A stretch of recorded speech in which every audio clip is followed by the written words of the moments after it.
Srila Prabhupada ki. ISKCON Founder Acharya Divine Grace Srila Prabhupada ki. Nitya Founder Acharya Divine Grace Srila Prabhupada ki. Jai Vishnupad Paramahansa Parivrajaka Acharya Satarasvati Shri Srimad Divine Grace Srila Bhakti Siddhanta Saraswati Thakur Goswami Prabhupada ki. Ananta Koti Vaishnava Vrinda ki. Namacharya Srila Haridas Thakur ki. Prem se kaho Shri Krishna Chaitanya Prabhu Nityananda Shri Advaita Gadadhar Shivasati Gaur Bhakta Vrinda ki. Durantaraj Srimad Bhāgavatam ki. Gaur Premanande. All glory to some of the devotees. All glory to some of the devotees. All glory to some of the devotees. All glories to Sri Guru, Sri Guru Agahan, Srila Prabhupada. Wait, Sachin, put that little mic.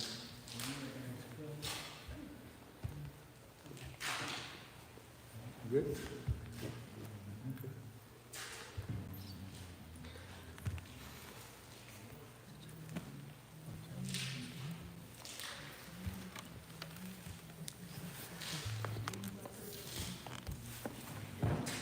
Reading from Srila Prabhupada Leelamrita, Additional Pastimes. Srila Prabhupada returned to America.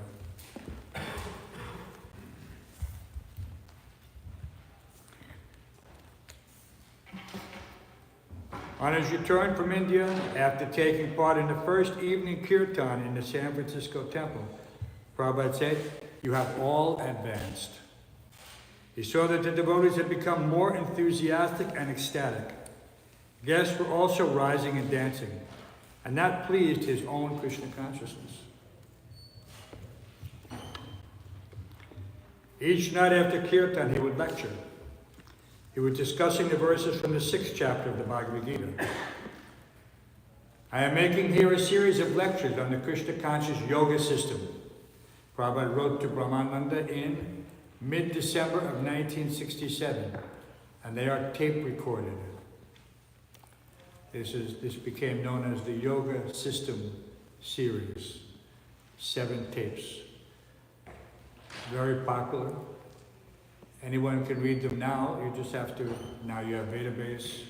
You can go in there and you can look for the time. This is December of 1967.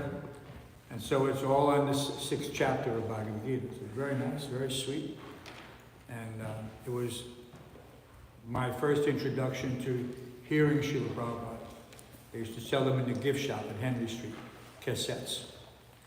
So we would, as they would come out new, we would get them. Of course, it was new for me. It wasn't new, but they hadn't really produced them at that time and distributed them. So even though it was tape recorded in 1967, Prabhupada's reel to reel, the masters were just sitting there until Pratyatosh Prabhu, my godbrother, who was a very nice, technically minded devotee, he sort of took charge of replicating them at that time, at least on the East Coast.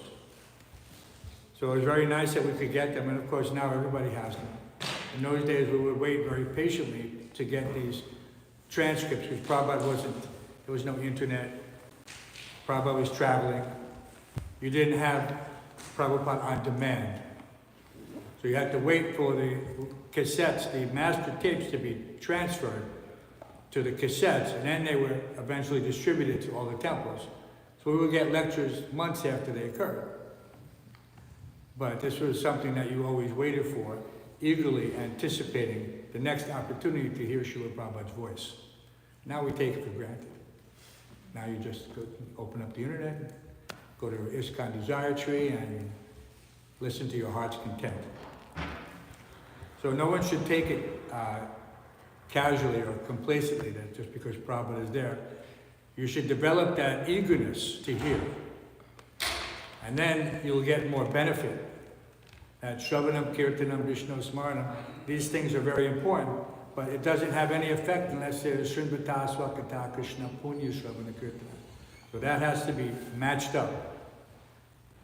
And if it's not matched, then you don't get the actual result.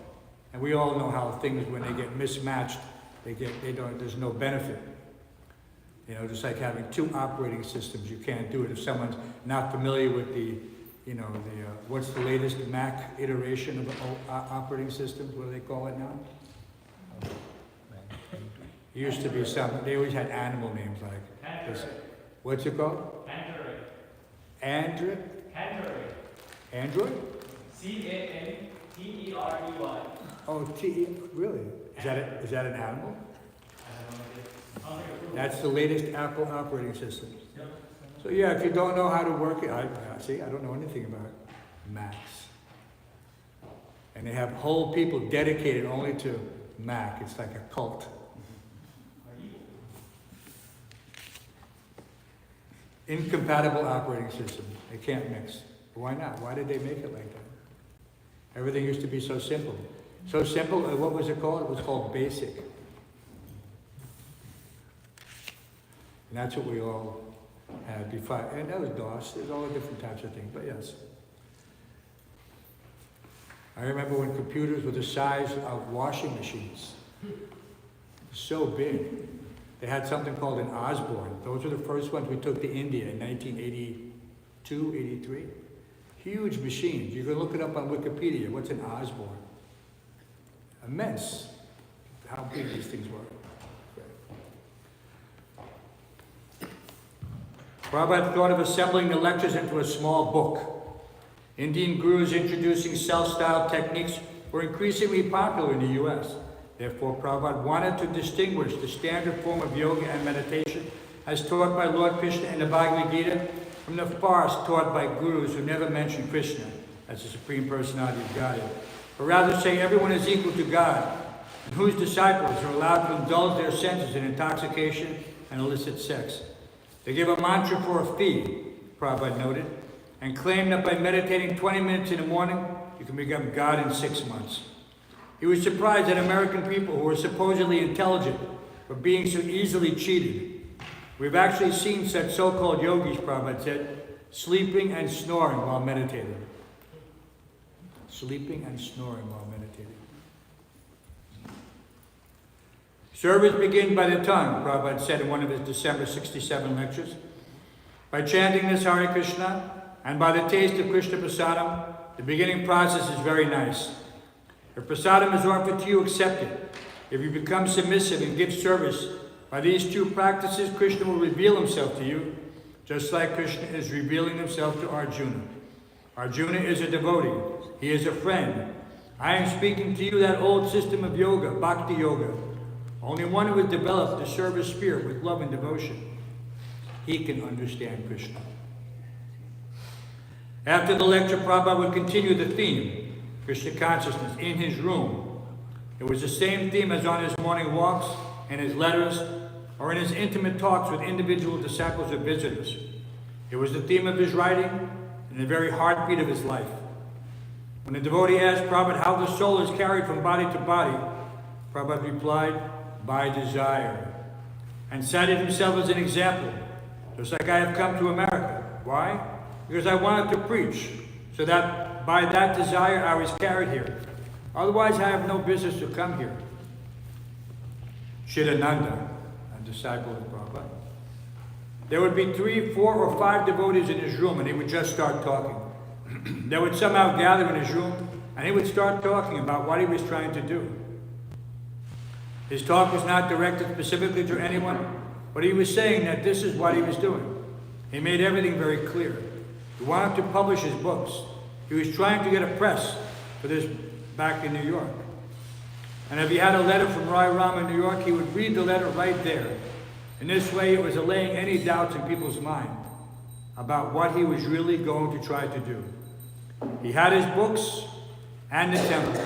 He was concerned about the temple and the new lunch program, where we were giving out free prasadam. His concern kept everybody going. Before he came, there wasn't that much activity. When Prabhupada came, things started bustling very fast. One night in his room on Willard Street, Prabhupada was talking about seeing Krishna. Don't try to see him, Prabhupada said, but act in such a way that he will come and see you. Suradas was a blind man, yet due to his sincere chanting, "Oh Krishna, Krishna, Krishna," Krishna came to see him. So Krishna is there whether we see him or not. All we must do is become sincere and He will present himself whether we see him or not. Krishna hugs a cow. What does a cow know? He's a dumb animal. Is the cow as great as Arjuna? No.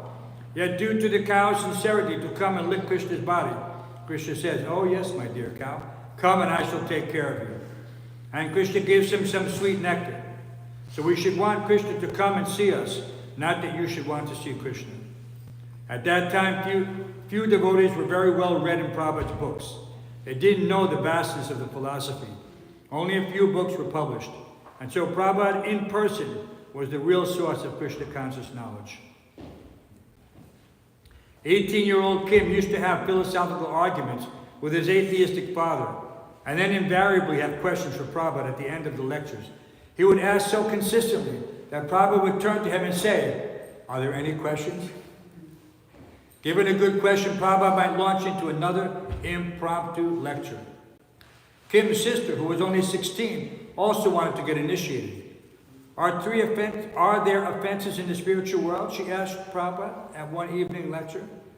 Prabhupada turned to the audience. See, he said, this little girl, she wants to go back to Godhead. And in the course of the answer, he said, Krishna may kiss you. When he said that, Kim's sister blushed, and everyone laughed. Srila Prabhupada ki.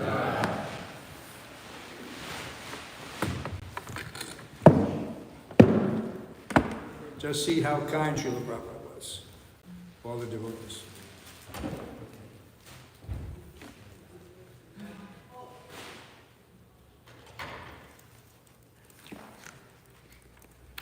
Canto 3, chapter 30. 30, right? Yes. Text 1 and 2. They wouldn't have to do this if they put the markers back. I'm getting it. Okay.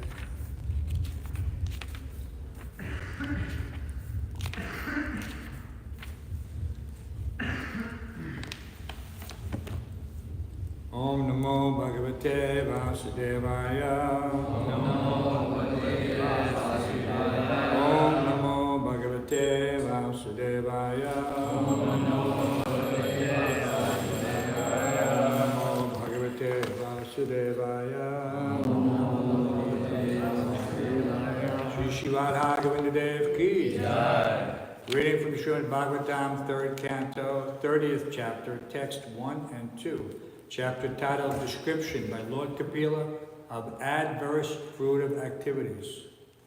What's another name for adverse fruitive activities? Karma. All karma is bad. There's no such thing as good karma.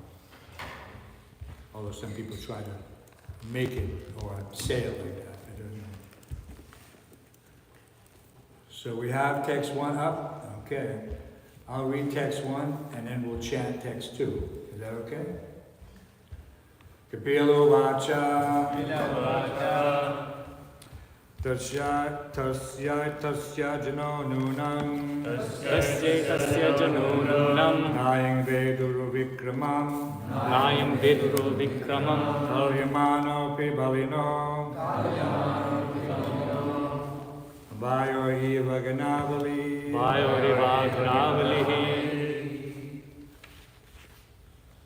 First translation and purport. There's a purport. How can we do 1 and 2 if it's a purport to 1? There's the same thing. Talk about the same thing, that's all. Personality of Godhead said, as a massive cloud does not know the powerful influence of the wind, a person engaged in material consciousness does not know the powerful strength of the time factor by which he is being carried. Please repeat. Personality of Godhead said. Personality of Godhead said. As a massive cloud does not know the powerful influence of the wind. As a massive cloud does not know the powerful influence of the wind. A person engaged in material consciousness does not know the powerful strength of the time factor.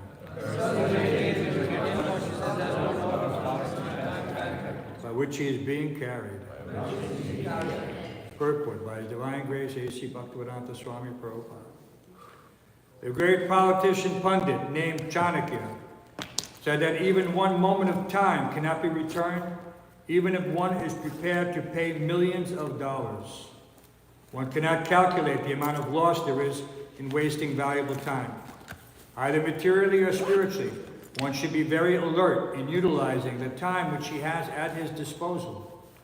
A conditioned soul lives in a particular body for a fixed measurement of time, and it is recommended in the scripture that within that small measurement of time, one has to finish Krishna consciousness and thus gain release from the influence of the time factor.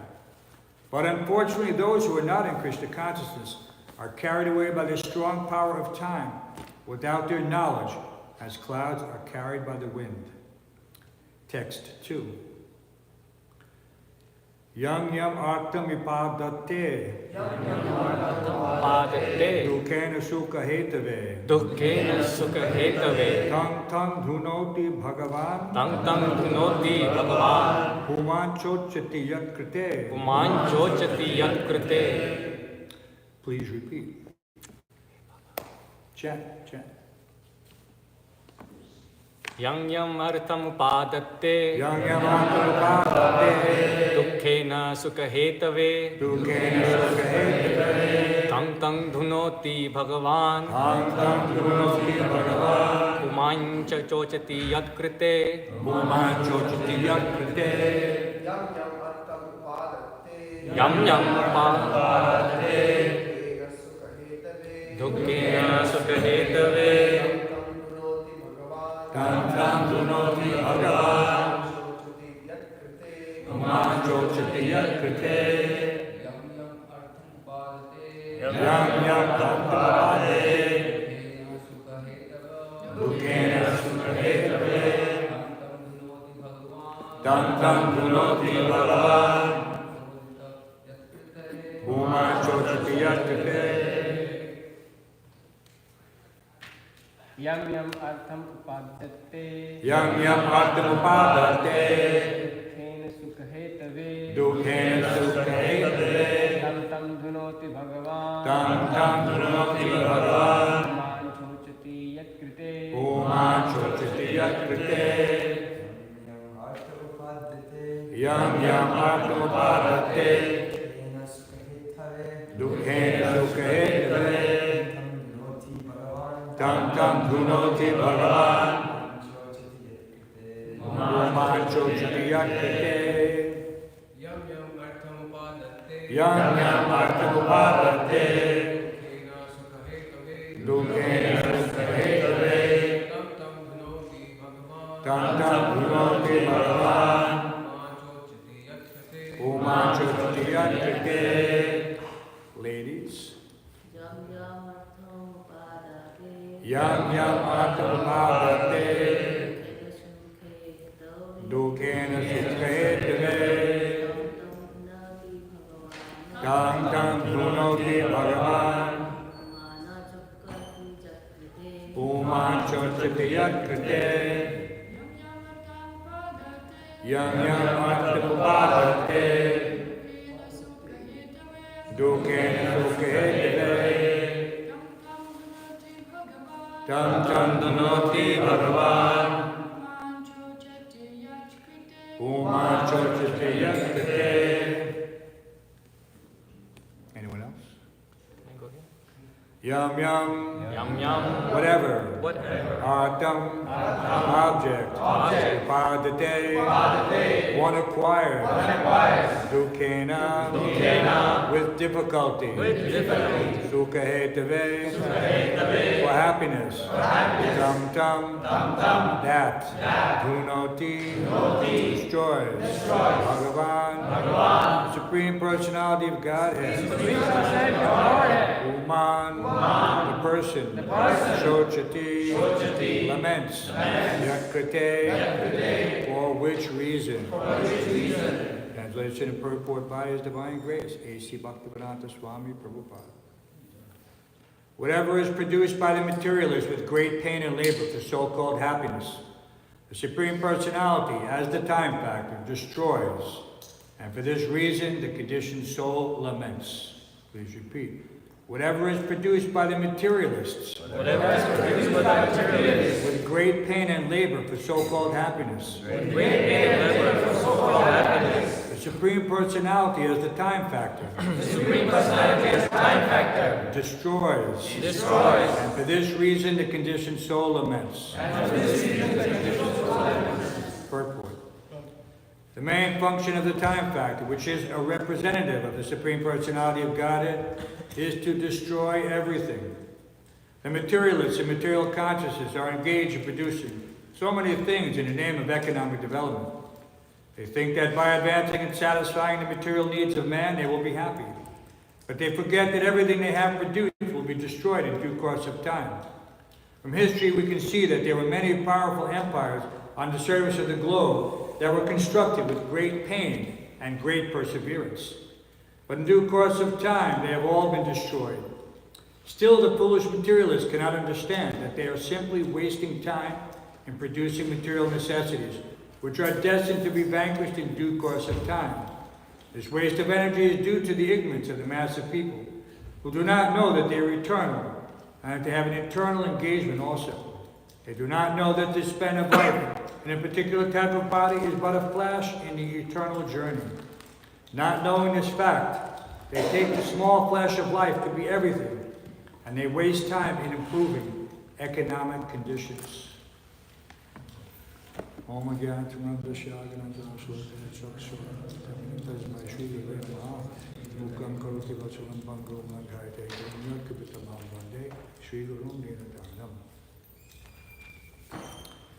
Translations again. Personality of Godhead said, as a massive cloud does not know the powerful influence of the wind, a person engaged in material consciousness does not know the powerful strength of the time factor by which he is being carried. Whatever is produced by the materialist with great pain and labor for so-called happiness, the Supreme Personality as a time factor destroys, and for this reason the conditioned soul laments.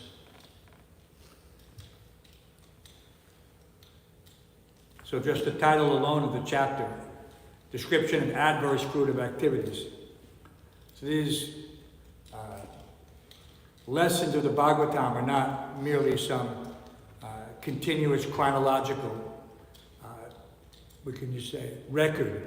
Matter of fact, very little of it is chronological. But they're compilations, not even necessarily from, this particular time period that we find ourselves in. Time is like seasons. So we see that there's the Satya Yuga, Treta Yuga, Dwapara Yuga, Kali Yuga. But this is just one cycle. There are innumerable cycles in the day and night of Brahma. And these activities in the Bhāgavatam are taking place across the span of these different periods of time. What to speak of our little time that we're considering so valuable. This is nothing. As Prabhupada said, it's a flash. It was a big revelation when Einstein came up with the theory of relativity. And this is not even 100 years ago. And before that, no one had any concept of time as some fluid conception. And now they're speculating in so many different things about how you can maybe even have time travel. And why does the concept even exist? It's because innately we understand that our soul has transcended multiple cycles of these different yugas. And so there's some innate determination to try to find some, justification for these yearnings and longings for different times, either the past or the future. Because all these past activities and all these future activities have already taken place in different places and different times under different circumstances. We're so caught up thinking that we know everything, that where were the dinosaurs in Satya Yuga? Anybody know? Archaeologically? Were there dinosaurs in Satya Yuga? No. No. Neither in Treta, neither in Dwapara, only in Kali. So where are we finding these remnants? From a previous Kali Yuga, not from some recent activity. So all these things are mixed up in the minds of the material mental speculators. They have no understanding because they lack the basic outline of history. And so this way they're caught up in the contemporaneous, temporal reality. And they can't see beyond it. So the Bhāgavatam gives us this overview. This is something that only the Bhāgavatam can do. Right? What do they say? The Bhāgavatam is the answer. That is the definition of the Bhāgavatam. The Bhāgavatam is the answer to everything. But someone has to find the time that is being squandered in other things to sit down like we are and hear the Bhāgavatam. Or from the person Bhāgavatam. This is our, just like they were saying, there were no books. Prabhupada was the person Bhāgavatam, speaking directly to them. Who can appreciate, who can understand? You know, Prabhupada's magnanimity and that the whole circumstance surrounding Prabhupada's appearance. Just like we say, Krishna Surya Samamaya Haya Andhakar. Wherever there's Krishna, there's light. So what to speak of Krishna, his pure devotee, his direct representative, brought light directly into the belly of Kali Yuga in New York City and San Francisco. Most degraded areas at the time, practically speaking. You know, the Lower East Side or Haight-Ashbury. And there were people just aimlessly wandering around, totally drug-addled and confused. I remember one devotee told me who was there at that time in San Francisco, and that where Prabhupada used to go to Hippie Hill and have the kirtan. And this devotee was, you know, they had so many, actually many devotees came to Prabhupada from these alternative communes, where they specialized in tripping out. Not a common term anymore, tripping out. But back then, that was the norm. You know, you were seeking an alternate reality, not an alternate reality. They were thinking that they were trying to find the reality. And they were reading books like The Doors of Perception or The Book of the Dead, and thinking that maybe we'll get some insight.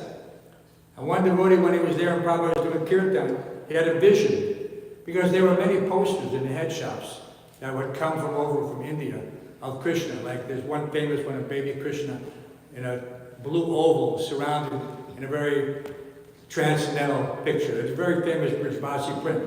And he said, I had that vision. I looked up in the clouds and there was Krishna. But this is not reality, of course. But that somehow or other, that vision, through that state, lifted up by Srila Prabhupada's presence in kirtan, brought him to Krishna consciousness. So it achieved that effect. But the catalyst is the pure devotee. The catalyst is the pure devotee. Many people were seeking, you can read about it. You read about chasing rhinos with the Swami. You understand how these situations evolved. You know, it was just by Prabhupada coming. Everybody was looking, and all these things were floating around without any connection in their minds or brains or wherever. And as soon as Prabhupada came, it all gelled. And he realized, yes, that which we have been searching for has come to us in person. This is the mercy of the pure devotee. This is the mercy of Krishna. Brahmanda Brahmate Kaun Bhagavan Jeev, Guru Krishna Kripa Bhai Bhakti Lata Beach. Nobody can find Krishna on his own. It's not possible. Samsara Dhavana Loka. This samsara prevents you. It's like being trapped in a prison without windows, without sensory contact. You know, you have your own limited sphere of activity, the kshetra dhya. But you can't go beyond that. The parameters are too tight. Like trying to find space in an enclosed situation.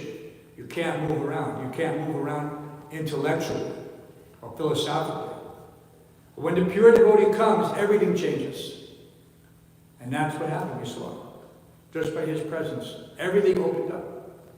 From planting the seed, you know, through these later pastimes. And so this is also being described here in part. You know, we see that Prabhupada is trying to give us the information required in order to detach ourselves.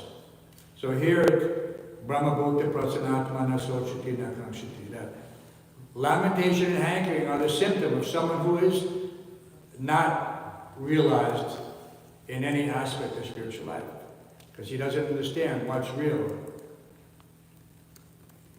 what's temporary.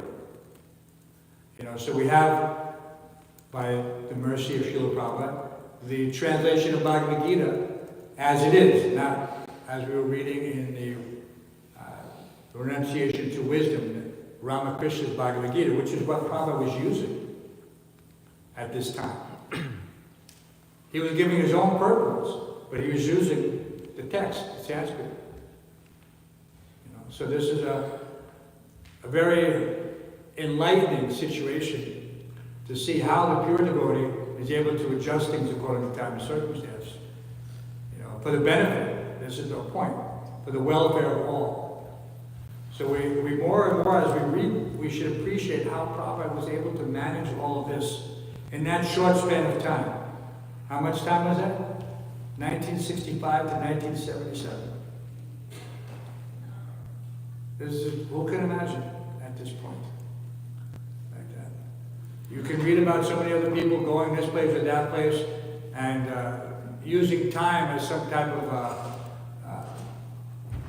merit badge that, I've studied the Shastra for 50 years. What is the use of your studying the Shastra for 50 years? What is the conclusion? How do we please Krishna? This is the key. And Prabhupada is emphasizing. And when one pleases Krishna, then this lamentation, this hankering, it ceases, because I'm no longer concerned about my personal sense gratification. That is the definition of dearest Tattvanamuyate. It's not that I can tolerate cold or hot or the changing of the seasons. It is that I can continue on the process without deviation, because your mind is fixed. Your mind is fixed. That's dear. I'm not swayed by, the pulling of the senses or the temporary changes in the political atmosphere, that everybody becomes caught up in. These things are always there. And they travel together. What are those things that Prabhupada delineates them? Pestilence, famine, and war. They always go together. If there's pestilence, there will be famine. What does pestilence mean? What does pest mean? It means insect. Pestilence means like the biblical horde of locusts that come and consume everything in their path. And then there's no food. So pestilence leads to famine. And no food. What happens when there's no food? People fight. They turn back into someone at the door. They turn into animals. In the Holodomor, there was a period in Russia, Holodomor, I believe that's how it's pronounced.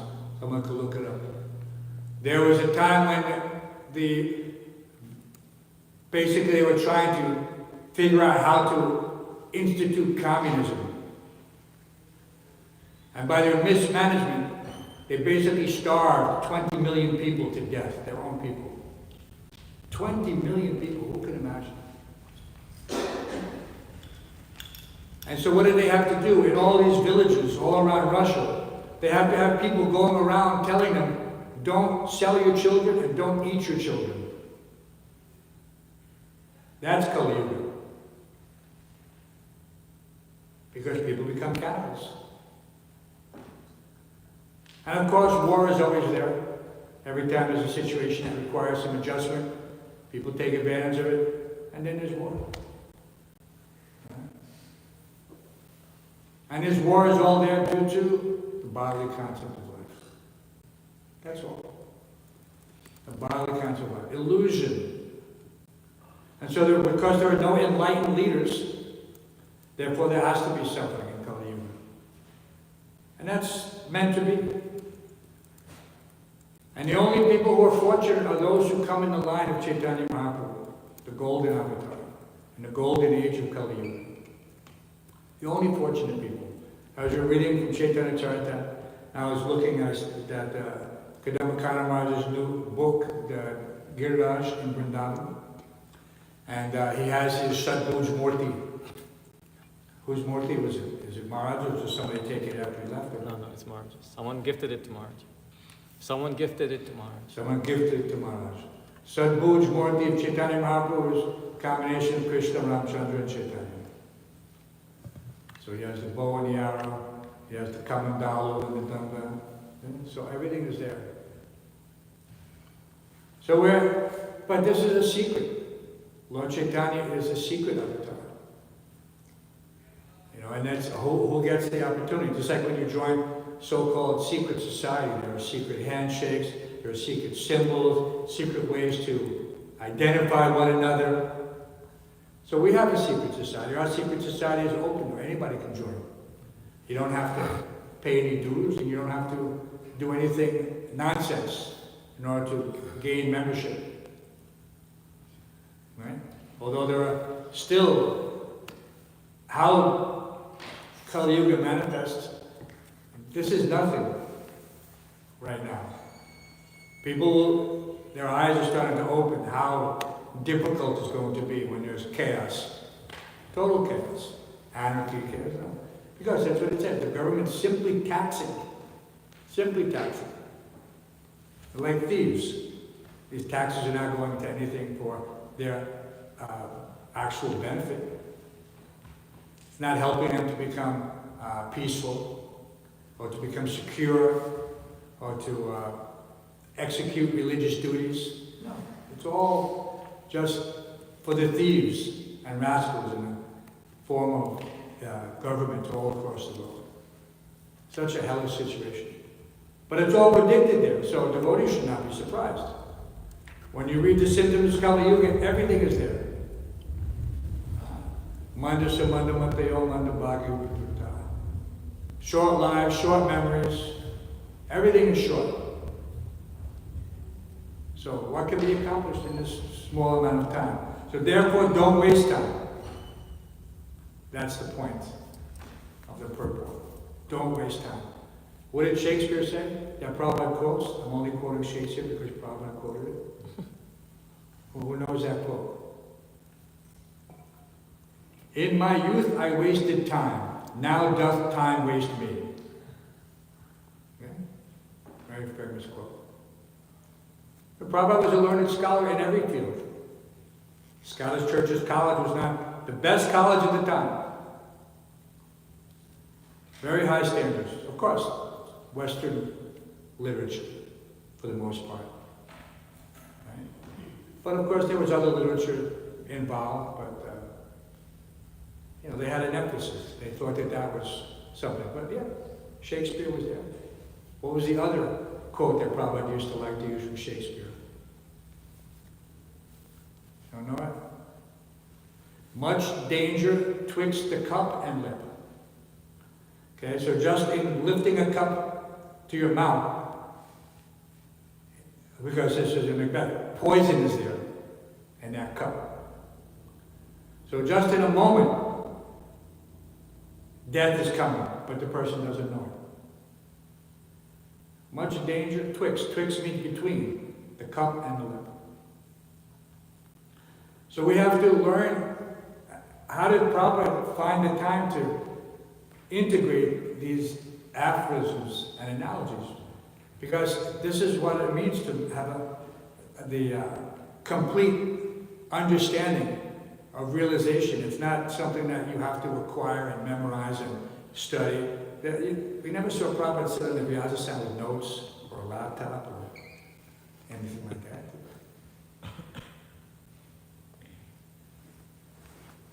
The symptom of the self-realized soul is that he can articulate. Right? That's the definition. What is that? There's another saying. This is not from Prabhupada.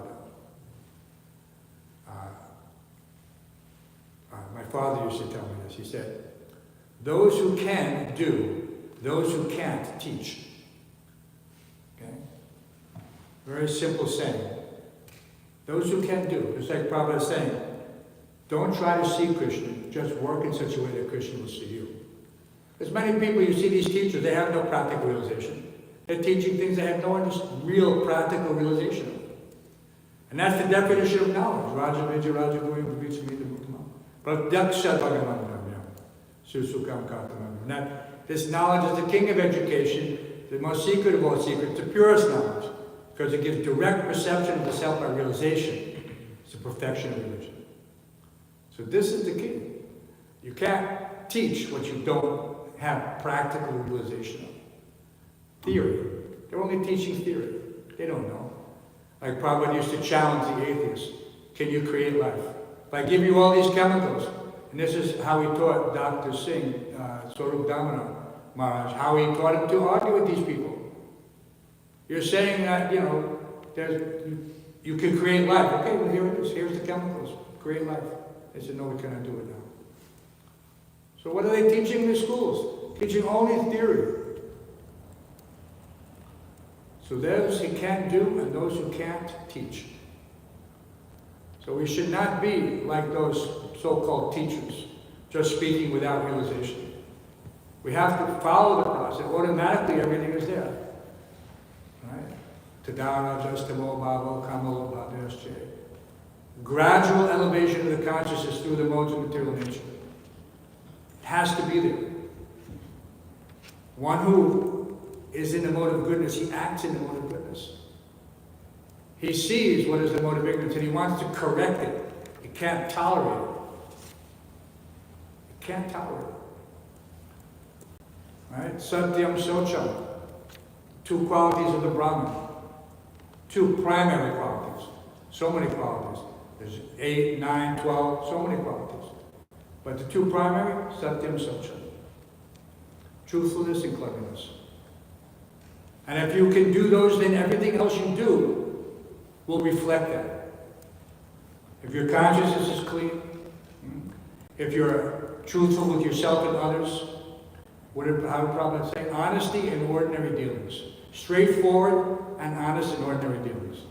That was his admonition for us. To be straightforward and honest in ordinary. If you can't be straightforward and honest in ordinary dealings, then what hope is there to do anything more complex? So many interactions require levels of complexity that have to be mastered through submissive hearing, submissive serving. All these things then take place.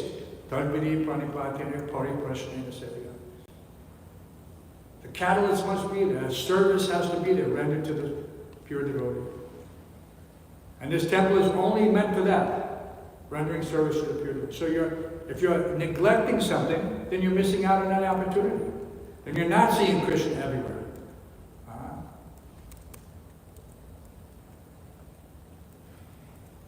What's that verse? Brahma Kavani Hasani Suni Chavi Supakicha. Vidya Vinaya Sam. Vidya Vinaya Sampane Brahma Kavani Hasani Suni Chavi Supakicha. Pandita Samadarsha. Okay, if you see, it's not that you just see the soul in everybody, but you have to see Krishna everywhere. That's the first stage, is yes, we see the soul. And therefore we treat everybody, Pandita Samadarsha, equally. Whether he's the dog eater, the cow, the elephant. So we have to see everything, but then you have to act on that. So if I see it and I know that this is Krishna temple, then I can't neglect it. And every little thing you do will contribute to that realization.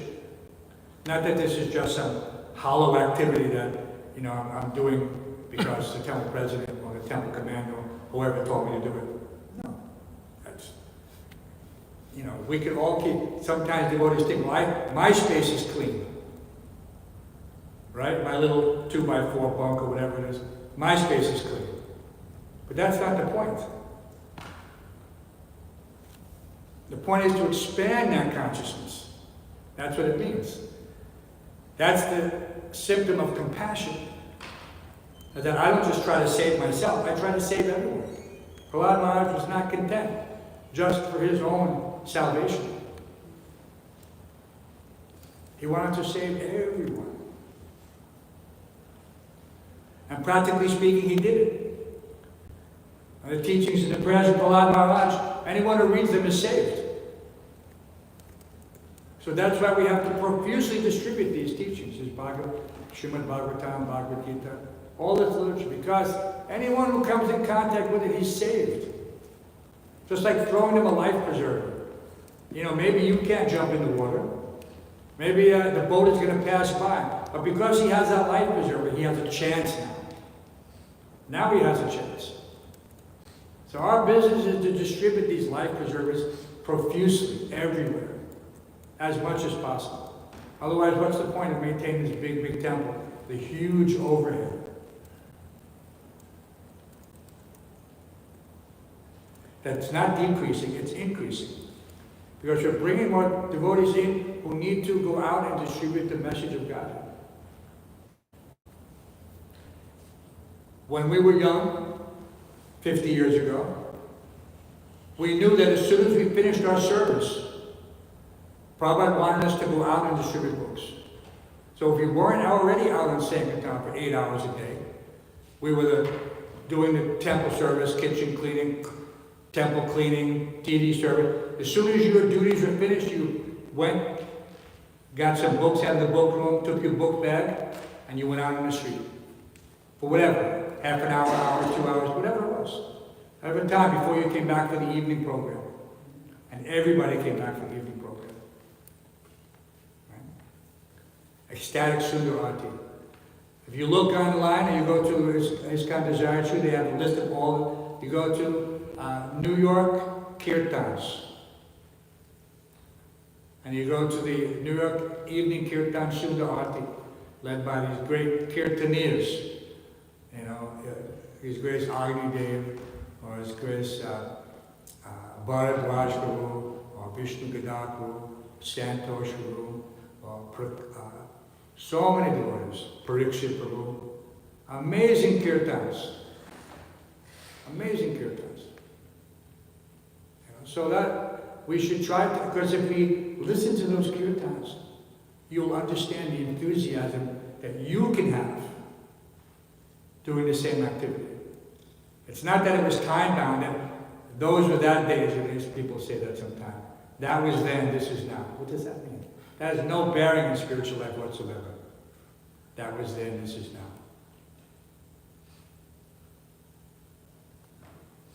You just haven't found it yet. And once you find it, you will want to have it continuously. And we're reading with some of the devotees' memories. On Henry Street, the floors used to shake so much that it was destined to collapse. So one devotee who was very expert in construction, Narayana Prabhupada named him Vishwakarma, architect of the demigods. He built the Rath Yatra. Without him, the first Rath Yatra would not have been built. You know, he was the designer, the executor, and it was just the worker, like us, just workers. But he they're called floor jacks. They're used for supporting anything. They're long metal tubes and they have threads on both ends. You just screw them until they expand to the point where you want to stabilize something. So that we had those underneath the temple room floor on Henry Street, because the devotees used to jump so high and so hard in these kirtans that the floor was in danger of falling through. It was amazing. Not just that, the deities would rock. Radha Govinda would rock on the altar.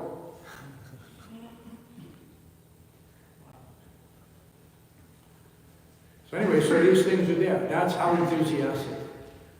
That's how much ecstasy was there. And I'm afraid you haven't quite tasted it yet. And I'm hoping that you all do at some point. Prabhupada said that this, even if you don't want to dance, and the bliss will come. Right? So that sometimes we have to kind of have dictate to our mind and body what the soul really wants. The soul wants continuous ecstasy. This is why people are addicted to intoxication. Because they're looking for this escape. They're looking for this continuous, somehow pleasure, but it doesn't exist, at the point of a needle. But they don't know anything else. And they know it's bad. They have a term for it. What's it called? Everyone who is from our generation. It's called chasing the dragon. Chasing the dragon. You can't chase the dragon without getting burned. But that's in the material world, the last recourse is to become completely oblivious to this disgusting reality that you want to leave, but you don't know any way out except to go into an alternate reality, which is actually going to kill you and put you back in this reality again. You see pictures of these people in cities where they're doing crank and all these things like that. They're zombies. They're literally zombies. And it's disgusting. So therefore, that's why we have no intoxication, no illicit sex, no gambling, no meat eating. Intoxication is bad because it dulls you. It makes you disqualified to a great extent to have the appreciation required, the intelligence required. Buddha Bhava Samavata, the necessity of this purified intelligence. So, the Bhāgavatam is so voluminous and illuminating, and there's so much of it. And we'll stop here for now because we have so much to do for the Sunday feast to get things back in order. And it requires everyone's participation. Don't think that I have this program or I have that program. No. There's only one program, it's preaching. And on Sunday, that's a unified effort. Right, Prabhu? And so we have to be very conscientious, not to get so absorbed in my particular thing, that I'm oblivious to the fact that there's going to be hundreds of people here to take an opportunity to hear from you and your realizations. And I know that Dr. Ryan will take care of the Darshan room, and Arjunananda will take care of the perspective Gita Life at BYS for us. And so, that's there. But we also have to make sure that there's no one who's neglected. Otherwise, it could have been you that got neglected. It could have been Dr. Ryan that got neglected. Nobody thought, who wants to preach to this guy? Looks like a hippie. Doesn't look like he's going to... What's the point? Right? I don't want to waste my time. So this is how it happens, is that you cannot... The person you least expect will become a devotee who makes a great contribution to Prabhupada's movement. You have to have that vision. You have to understand. You have to have that realization. If you haven't had that realization, then it's difficult. You will continue to stunt your growth and neglect others. You have to be tiksha karunaka. You have to be compassionate. This is the first symptom of your budding advancement in spiritual life. Is this developing real compassion for others, for yourself as well. Any questions or concerns, or Matanga, are you just tired, raising your hand, or you stretching? You're just stretching, okay, you're just stretching. But I can say something if necessary. No, well, Bhakti Ryan beat you to it now. Loudly, Bhakti Ryan, because you know how these acoustics work. So, Prabhu, thank you for the class. You mentioned that in the time of Srila Prabhupada, people are experiencing a greater level of ecstasy in kirtan. And I think, so is that just because we have anything to do with the fact that just because this Acharya is here and Jagadguru is actually here to carry everybody, is it possible for us to get the same taste now? And why are we not getting the same taste? Why are we? Not getting the same taste the devotees were getting at that time, Srila Prabhupada, is because he's not personally present. The famous saying is that he reads in Dillu who tells that Vaishnava die when now are living still in sound. Vaishnava dies to live. Living spreads the holy name around him.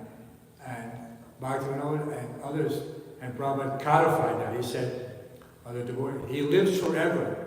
Because he's talking about Srila Bhakti. He lives forever by his divine instructions, and his followers or the followers live with him. So the instructions contain the essence of anything necessary for your spiritual advancement. Prabhupada is giving many instructions. Just accept one of them and see how that expands. This is a very special thing. This is spiritual.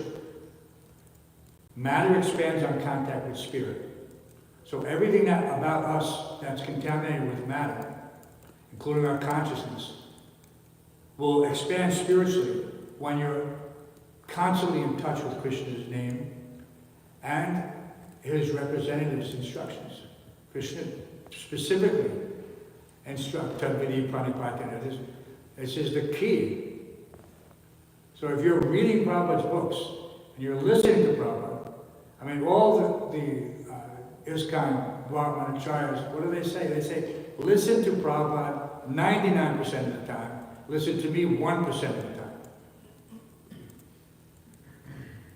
That was actually Gopal Krishna Maharaj who said that. But the point is well taken. This is the key. Everything else is a reflection of Srila Prabhupada. And depending on, it's like if you have a mirror that's dirty, it can't reflect properly. So all of us are simply reflections of Prabhupada's mercy. We're not, whatever we have, whatever we are, is only by his mercy. But that's the same for everyone. And so at the spiritual masters, Prabhupada says that there's a transparent via medium. Transparent via medium. So like a mirror, but at the same time, like a portal. Everyone knows portals now because of science fiction. You know, different dimensional outlets or inlets, depending on your point of view. And so we have this complete, contained, preserved legacy. It's timeless. Prabhupada took so much care to record these lectures. And the devotees took so much care to transcribe them. The least we can do is listen and read them. The least we can do. Thousands of hours. Thousands of hours. When you wake up in the morning, you should immediately bathe your intellect, your spirit, with the words of the spiritual master. Right? And if you want to listen to Prabhupada, that's fine.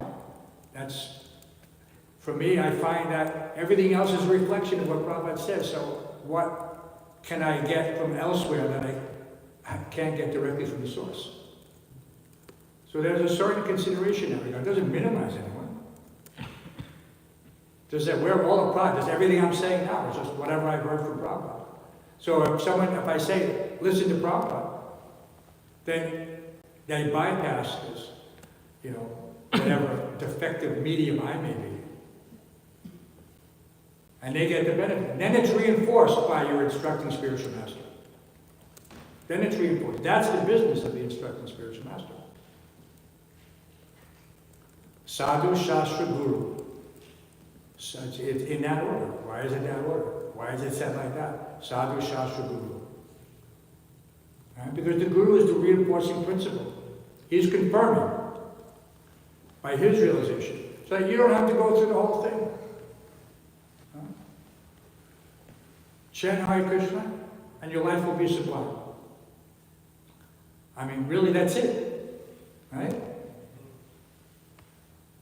But it requires additional support from our instructing spiritual masters to give us, to elucidate, to expand on that simple, codified, you know, that aphorism. Okay, a quick question from Matanga, maybe? But loud, Matanga, because you're sitting so far away. Comment. A comment, very good. No comments. In connection with what you were explaining about truthfulness, I just wanted to share a personal experience. You know, we're all in the material world, so we're all faulty. Probably I'm getting the reactions of my previous untruthfulness. But something that stands out recently in my life, I've been noticing how, people just say things and then they don't deliver, they don't show up. And for some people, even it becomes like a second nature. They just say things, even sometimes important stuff. We're gonna meet tomorrow, do something, build nice business together, nice devotional service, and then next day it's like, whatever. He doesn't show up, and it's incredible. Some people, they have this mentality and they don't even have remorse. There's no remorse of not being able to. Well, that's because they read that verse. Brahma Bhutas Prachanatma Nasochati Nakar. You don't lament. Transcendental. No. Honesty and straightforward in ordinary dealings. It seems a simple thing, but yes, it takes application of consciousness. You have to endeavor for it. It's not automatic for everyone. We weren't brought up in that gentleman culture. Right? Prabhupada defines that term, especially in Bengali, Bhadrate. The person, it means a gentleman. Person who is Bhadra, he's known, he has all the qualities. He knows how to act, he knows how to behave. So what did Srila Bhaktisiddhanta, his proclamation was that you're following this path, at least become a gentleman. But a gentleman, we don't understand what the definition of a gentleman is. A gentleman keeps his word, keeps his promises, does what he says, what he means, and means what he says. So all these things have to be there. And then you may at some point be considered a gentleman. And people will even comment that, yes, this person is a gentleman. So anyway, we should aspire to please all of our teachers. Srila Prabhupada, Srila Bhaktisiddhanta, Srila Bhaktivinoda Thakur, Gaura Krishna, Babaji. They're all our well-wishers. Not just that Srila Prabhupada was our ever well-wisher. All of our gurus are our well-wishers. They want the best for us. But if someone is giving you a gift and you keep refusing it, at a certain point they're going to hold it back. He doesn't appreciate it. So don't get to that point where you're not accepting the instructions, you're not executing the instructions. And it's all, probably used to call it lip sympathy. This is even before the term lip service came into vogue. Back in 76, first time I heard Prabhupada say lip sympathy, I thought, oh my God. Prabhupada coins all these terms. He's so ahead of the curve. And eventually that became lip service by popular use. But he said it first. Lip sympathy. And when we first heard it, of course, we never knew it. But immediately it struck us what that means. So don't just give lip sympathy, to the spiritual master, to the temple authorities. No. This service here is so valuable. You can't even put a price on it. And yet, if we just take it casually, then it won't have the effect that we're considering. It won't have the effect. Okay, it's late. Time for prasadam. Time to get ready for the Sunday feast. And do whatever we need to do in order to make the temple welcoming to all the new devotees who want to fill up the building. Srimad Bhāgavatam ki, Srimad Prabhupada ki, Sri Shivadha Govindadev ki, Sri Shri Gauranitai ki, Sri Sadbhuj ki.